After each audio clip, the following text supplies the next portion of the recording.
I'm Carly from Belle's Books. I hope you're all doing okay. I've been pretty depressed, to be honest, about what's going on in the news. So I thought I would try and cheer myself up by going to the library and getting loads of books out of the library. Most of them about escaping. So today I'm going to do a little library haul for you. I have got a good stack of books that I have acquired in August, and they are all from the library or secondhand from the amazing Oxfam bookshop. And I got sent one from the publisher. So there's quite a lot here. Let's see how we can get on before my camera cuts out, because I've got no storage on my computer. Let's go. So the first one from my library is The Victorian Chaise-longue by Marganti Lasky. Hope I've said that right. Oh, it's very shiny because it's in a library cover. But it's a Persephone book. I was amazed to find a Persephone book in the library, so I snatched it up. I don't know much about this book, but look at the inside cover. Ooh, it's pretty. It seems to be about a woman who is recovering from tuberculosis and giving birth, and she is moved downstairs in her very nice house, because she's apparently very spoilt, onto a chaise-longue that she bought from an antique shop. And she gets all tucked in, goes to sleep, and then she wakes up in the body of a Victorian. So I think the beginning of this is set like, I don't know, 1950, something like that. So she goes like back in time and wakes up in the body of someone else, which sounds a little bit like The Heavens by Sandra Newman, which is next on my to read list. Anyway, but this is supposed to be quite horror-esque. So the thing with Persephone books is it doesn't give you much. There's like no blurb as to what it's about. So I've gleaned this through the preface, which is written by P.D. James. So I'm intrigued to read this. Like, it's only a tiny little novella, but apparently it's quite scary. So amazing find from my library. Next up, I got The Lost Daughter by Eleanor Ferrante. Ooh, shiny. Which is, now I haven't read any of the other Eleanor Ferrante books, so I don't know anything about her writing style, but I know lots of people really love My Brilliant Friend and the sequels. But this one, again, another little book, is about a woman whose daughters go and live with their father in Canada, and she is kind of left bereft and feeling lonely. So she goes on holiday to Italy, and she has this overwhelming sense of freedom, which she feels slightly guilty about. Anyway, there's some kind of, I think it says, interaction with another family on this trip, and things take a menacing turn. So intrigued to get to this one. Bit of an odd cover there, little dolls. I feel like just covering up this little doll's bottom. Next, because I read All Among the Barley by Melissa Harrison last month or the month before, which I absolutely loved, and I can't stop thinking about that book. So now I want to go to Melissa Harrison's back catalogue. So I picked up At Hawthorne Time, again from my library. So this, because I just really love nature writing. I don't know whether it's the time of the year as well, because now we're tipping into autumn, which I'm super excited about, because I'm so sick of summer and I want things to get cool, and I love autumn. But I think this book is actually set in spring, and it's about a rural village, and 4 characters it seems to be. So we've got Howard and Kitty, who are husband and wife, who've lived in London, moved to the country to live a rural life. You've got Jamie, who has always lived there, and he's sick of it and he wants to get out. And then Jack, who is a vagrant farm worker, and he's running away from something. So I think it's about the interaction of these 4 characters, but I'm hoping for lots of lovely nature writing in this book. Next, I picked up I Am Heathcliff, which is a collection of short stories, and it is curated by Kate Moss. Now, I heard about this. Oh, sorry, the light in here is bonkers because it's ever so sunny. I heard about this when I think it was last year, because it was put together for the bicentenary of Emily Bronte. So just a collection of short stories that are kind of not based on, but yet more camera problems. Anyway, they take inspiration from Wuthering Heights, so I think they're kind of modern day stories. So I'm just going to dip into this and read a few here and there. So yeah, looking forward to that one.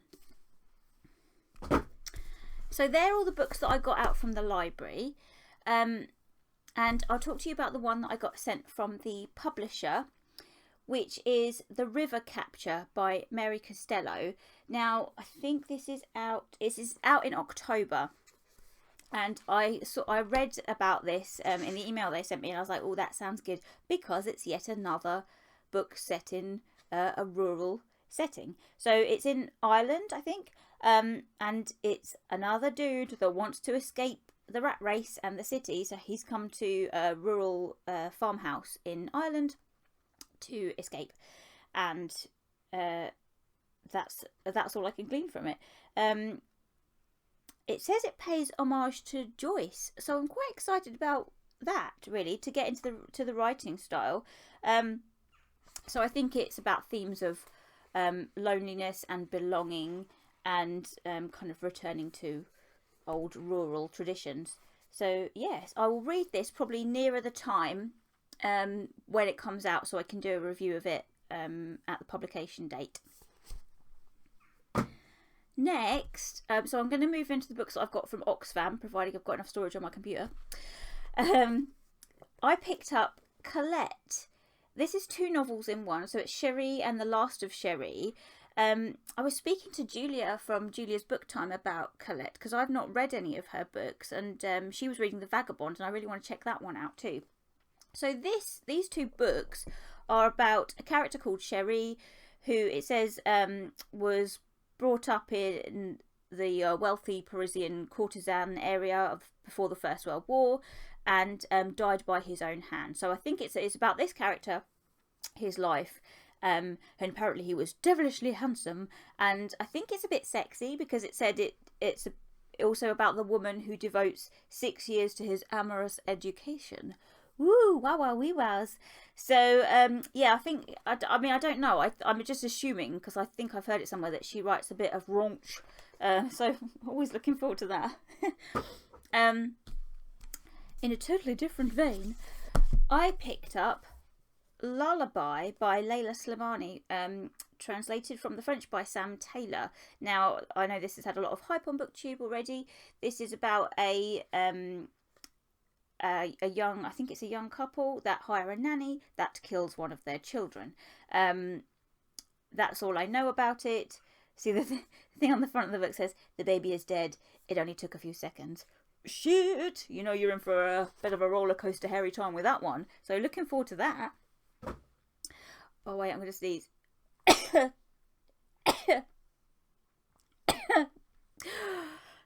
Sorry about that.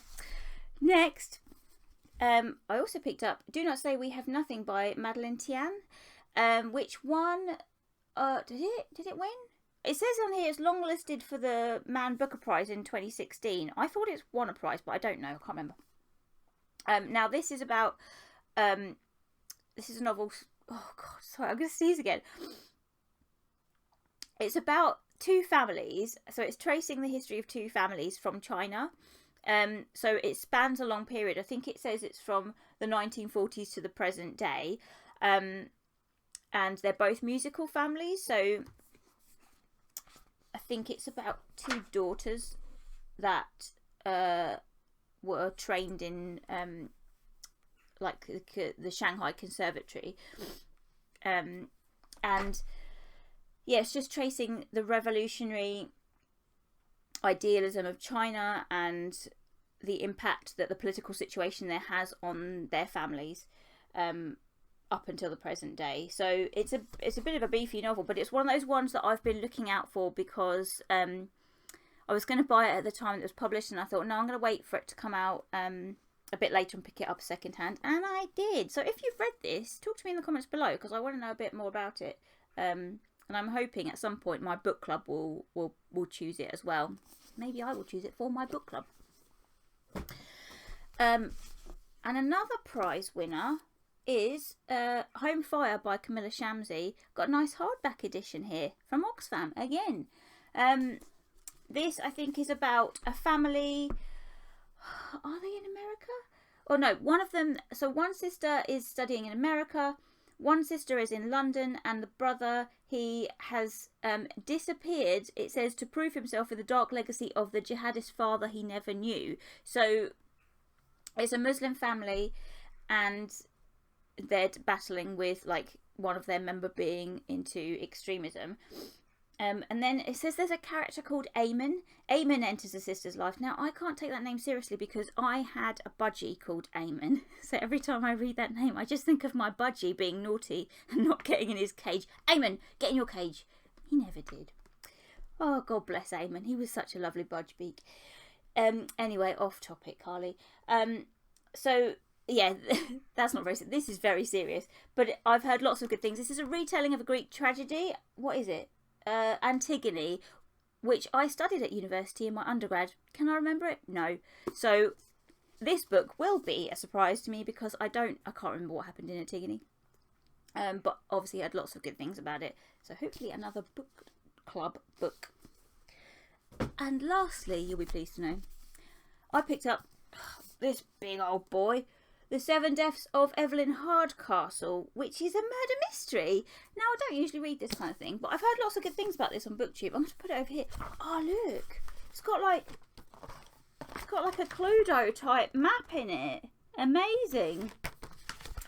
So, from what I can tell about this book, it's a murder mystery in a house, and it has to be solved by this one person. And that one person, the day keeps replaying, and he wakes up in the body of a different character in the house every day until it's solved, which is such a great premise. I love the idea of that.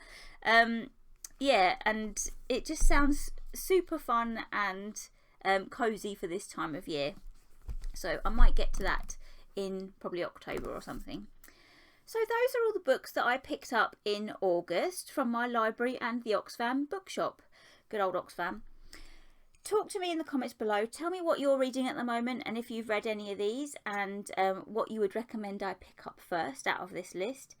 And also, if you're feeling quite depressed like I am about the news, and I'm having heart palpitations about it, it's just terrible, I would recommend some calming ASMR channels. I know everyone's talking about it at the moment, but I bloody love ASMR. I've been watching it for quite a while now. It really calms me down, and I put it on when I'm studying as well. And there's also one of my other favourite YouTubers is a lady in Ireland that does kind of minimalist living and simple kind of living tips, and it's just so, she's got such a lovely voice. I just really love watching her videos, so I'm going to link both of my favourite channels down below, just in case you're having a tough time at the moment. Other than that, I'll be doing my Newts wrap up very soon, probably on Sunday, and I will talk to you in my next video.